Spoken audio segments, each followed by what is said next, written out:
In this episode I'll show you crazy gimbal moves which you can easily do with your iPhone.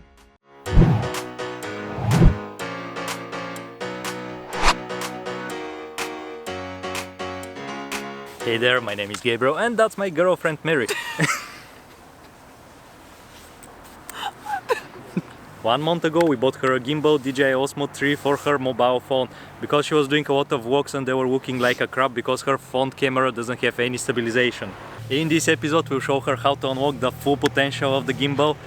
So we'll switch places, I'll be the model, she will be the operator. It will be a disaster. It's like all of the motorcycles decided to go out exactly right now and we feel... Damn, but you got the point. Watch next. First and the most important thing is to stabilize the gimbal. So you have the owner go and stabilize it. So let me tell you. So I was watching online how you do that because he was yelling at me and I actually have seen how the running behaves when the motor is going crazy. But from what I saw, the only thing you do is like first you put it on the ground. So how I recognized it, I actually here is the button for volume and right near it I always put the thing. Gabi says it's wrong. I truly believe that it works. And then you just turn it on. And that's exactly how you don't stabilize the gimbal. Now let me show you how you stabilize it. Lesson 1. Just hold it and now you can see that it's out of balance. You have to move it a bit more. Now it's balanced. And you have to do a second stabilization, the horizontal one.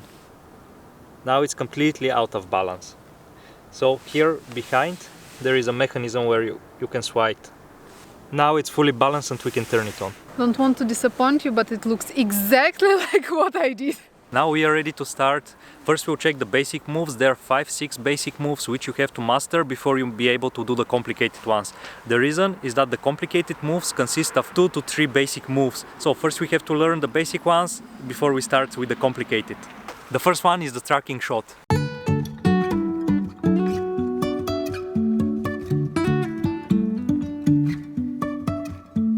Life is a winding road. That was easy. But you did one mistake, the mistake everybody does. The gimbal is amazing tool to stabilize your footage, but there is one huge downside. It can't stabilize up and down motion. That means you have to regulate your steps. Because if you're walking normally, you will be jumping. The way to fix it is to do the ninja walk. You bend a bit your knees and you walk heel to toe.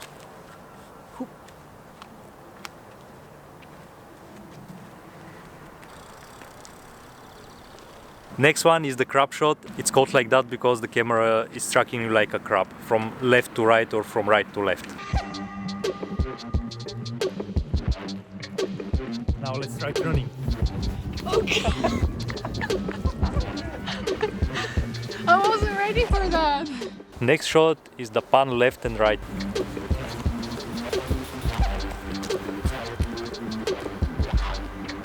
Something a little bit more advanced. Pan left or right and find an object which will block the lens while we are panning.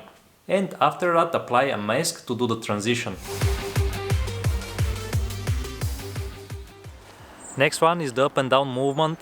With all the other gimbals it's very easy to do it, with the Osmo 3 is a little bit more tricky. Other gimbals you just have to tilt your arm up and down. With Osmo you have to rotate your arm so you can go down to the ground with the gimbal. Now is the time to put like for my effort.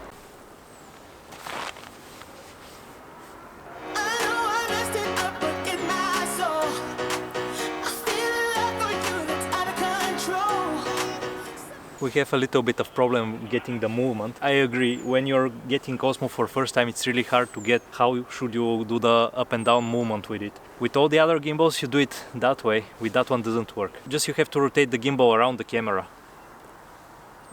And then transition. I would never guess it by myself.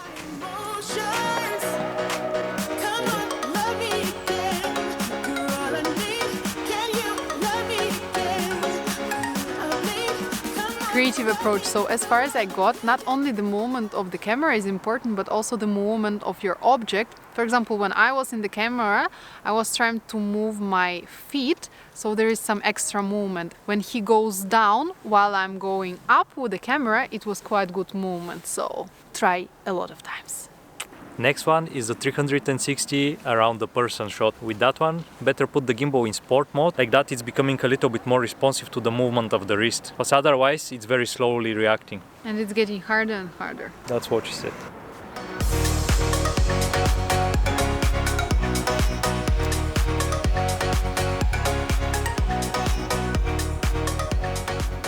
Can I say first that for simple mortal it was complicated at first? I think you need like to practice half of the circle, one circle, and then it gets really smooth.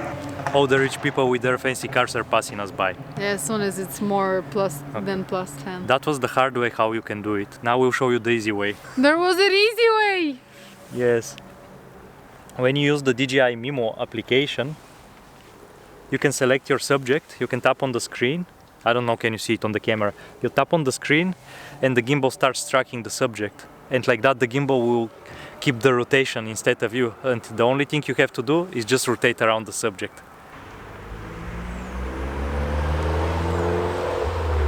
Yeah, I think this one is like really better. After that on post, just speed up the middle part because no one wants to watch 30 seconds of how you rotate around somebody.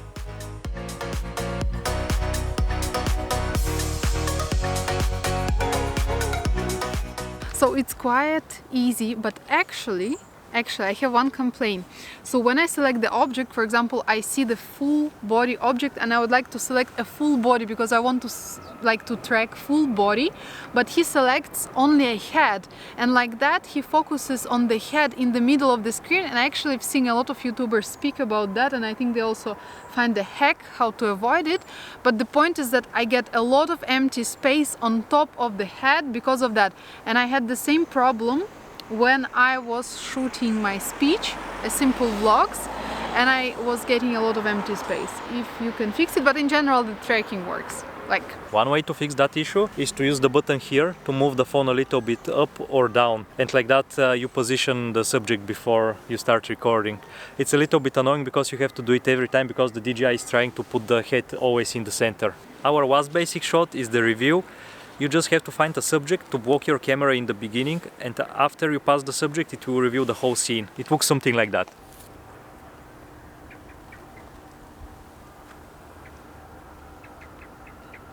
someone be on the other side when you film, like the reveal. Whom are you revealing? The tree? The sky? I just reviewed the building, but it's a very good question. The review shot can be used for person, for scenery, for whatever you want. We actually used it a few times.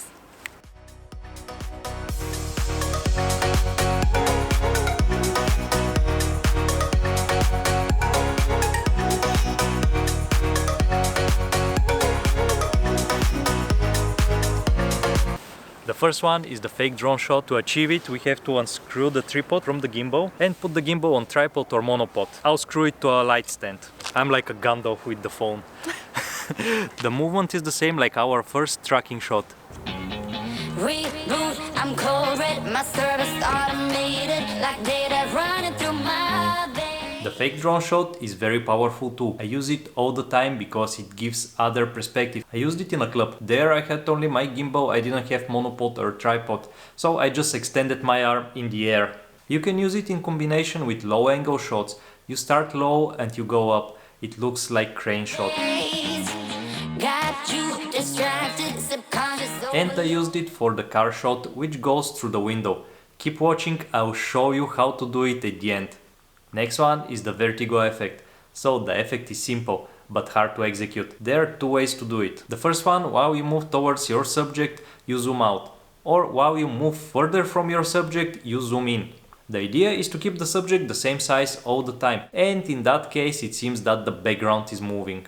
On the side of the gimbal, you will find zoom in and out slider. With one hand, I hold the gimbal, and with the other one, I control the slider. In that way, I have more control. One more thing you have to do is to put the sensitivity of the slider to minimum.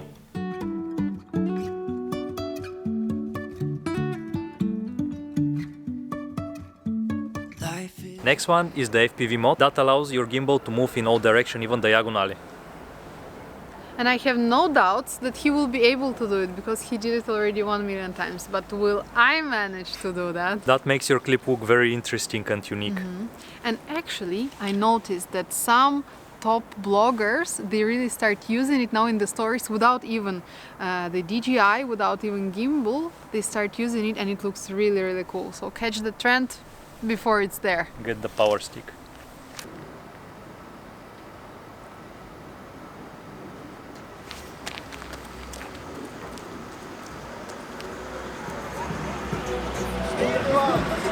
I failed.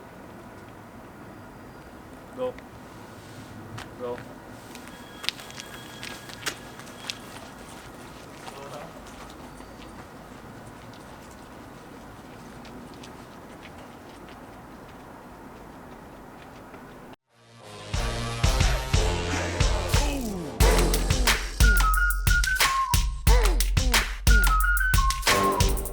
I can tell you only one thing. That's why I'm the model and he knows how to film.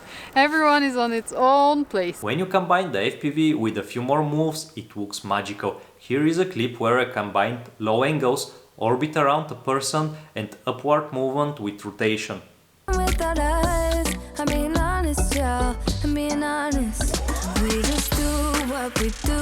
Ain't no joke about love. He's the one that I die for. Dance along side by side. Can't believe The that. execution is very simple. Record several times how you do half orbit around the wall. Do it from edge to edge and try to keep the same distance from your subject. After that on post, speed up the beginning and the end.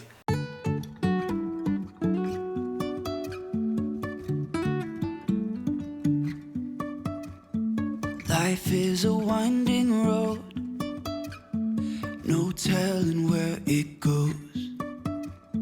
To make the effect better, add motion blur when the transition happens and finally add a whoosh sound. Lights.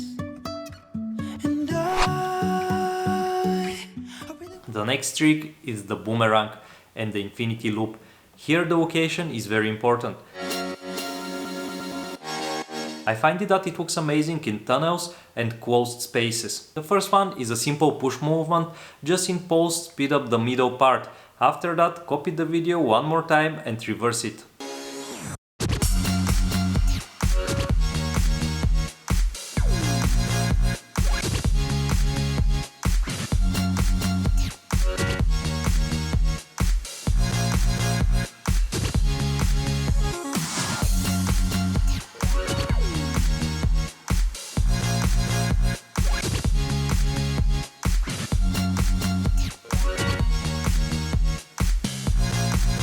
Next one is the infinity loop. I did this one with my camera and my big gimbal.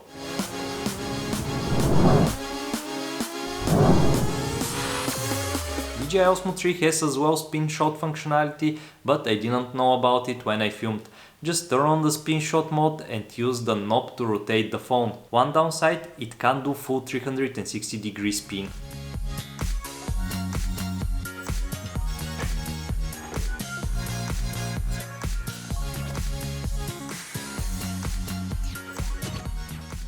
Now let's move to the most interesting part, how to do the car shot. The whole shot consists of two parts. The first one is the fake drone shot, which transitions down and stops in front of the window of the car. Now, before you're able to execute that shot, there is one huge problem, and that's what we checked a little bit earlier. The gimbal can't go down. To be able to go up and down, you have to rotate the gimbal around the phone. And that's a problem because when you have the gimbal up in the air, when you bring it down, it has to become horizontal. To be able to achieve that effect, we need to modify a little bit the mounting of the gimbal.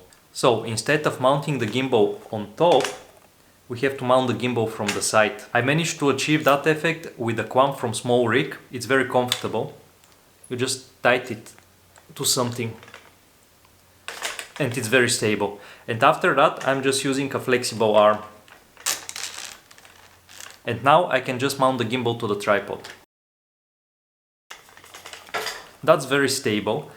There is only one thing I don't trust about that gimbal, and that's the mounting to the phone. Imagine that your phone is like 3 meters in the air, and if something happens to the mount, your phone will fall down and there is a high chance that it will break. So if you do something like that, better tape your phone. Now let's go back to the instructions. Here there are a few things you have to be careful about. The first one, and the most important one, don't run over your partner. Choose an empty street, like that you can drive a bit slower and speed it up on post. If there are some people passing, it will be very obvious that you speed it up. Second is important both of you to move. The car moves towards the camera and the camera moves towards the car. Like that the video looks more dynamic. And the third one, when you put the camera down in front of the car, it is important to transition from crane movement to horizontal. What do I mean? If that's the car window and that's the camera, don't do the crane shot in front of the window. The movement should transition from crane shot to horizontal push. So when the car starts approaching you, go from crane shot to horizontal one, align with the car and start pushing. The reason is that the second movement, when the camera is inside of the car, it will be a horizontal push shot. And like that it will be very easy to transition from outside to inside. Otherwise, from crane shot to transition to push shot, it will be harder and it will not look that good. The second part is the shot from inside the car. Start mostly the same place where you finish the movement outside. In this episode I will show you crazy gimbal moves which you can easily do with your iPhone. After that on post, speed up the end of the first clip and speed up the beginning of the second one, like that the transition will look seamless. On top of the clip, add a little bit of motion blur and for sound effect add a whoosh. Here is the end result.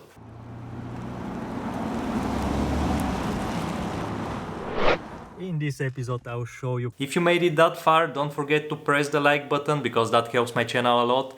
Subscribe, hit the notification bell, and of course I'm waiting you in the comment section.